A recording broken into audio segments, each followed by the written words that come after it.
Messieurs, dames, la chronique de Snow, c'est à toi, mon Snow. Eh ben ce soir, j'ai envie de dire synthé, une première sortie à oublier. Bon, et ben voilà les copains. La première journée du championnat a rendu son verdict. Une défaite, un 2-1 logique même pour Dijon. Une prestation très, voire trop moyenne, trop décevante, trop frustrante. Bref, un premier match à oublier. Déjà de 1. Alors bon, pas de panique.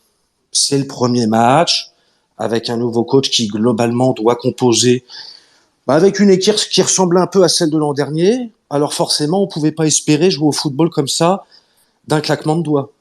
Et alors, bien jouer au football, patience, oh là, on n'est pas prêt.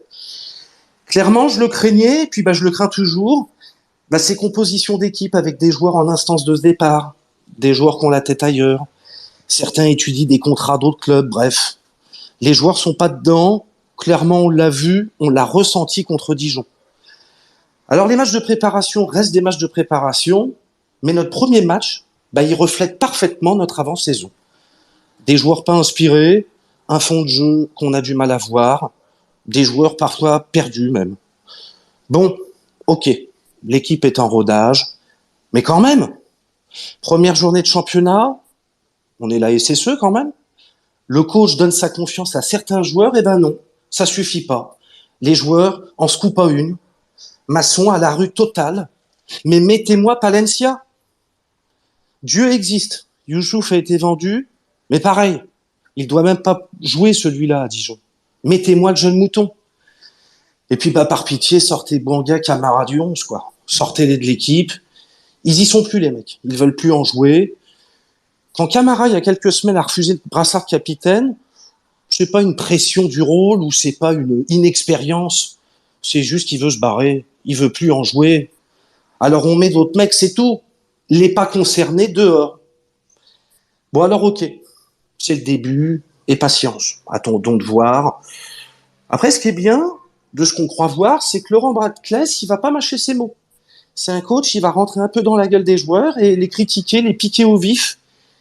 Quand il dit être déçu du manque d'humilité à Dijon, déçu du manque de cohésion, déçu que l'équipe fasse pas les efforts ensemble, là on est sur un coach qui va pas se cacher. J'avoue être surpris plutôt dans le bon sens, mais ouais, avec Batles, ça va remuer.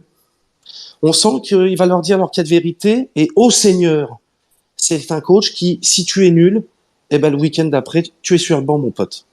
Et là, déjà, c'est un sacré changement. Alors j'y pense souvent, parfois en pleurant, mais juste imaginer si cet été le club avait été vendu.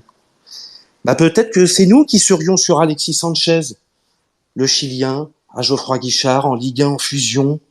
Le stade a une ambiance qui ressemble tellement à l'Amérique du Sud. Le mariage aurait été beau. Mais bon, Lenny Pintor doit ou va débarquer, il a débarqué même. Et voilà le rayon de soleil offensif. En tout cas, moi j'y crois. Alors maintenant, c'est la réception de Nîmes qui attend nos verts. Un match déjà ô combien important. Saint-Étienne, tant sur le jeu que sur le plan comptable, paraît loin, très loin de certaines écuries déjà. Alors pour vous les gars, contre Nîmes, est-ce que nos verts peuvent chasser le crocodile ? Merci mon Snow, comme d'hab. Magnifique. Merci à vous les amis.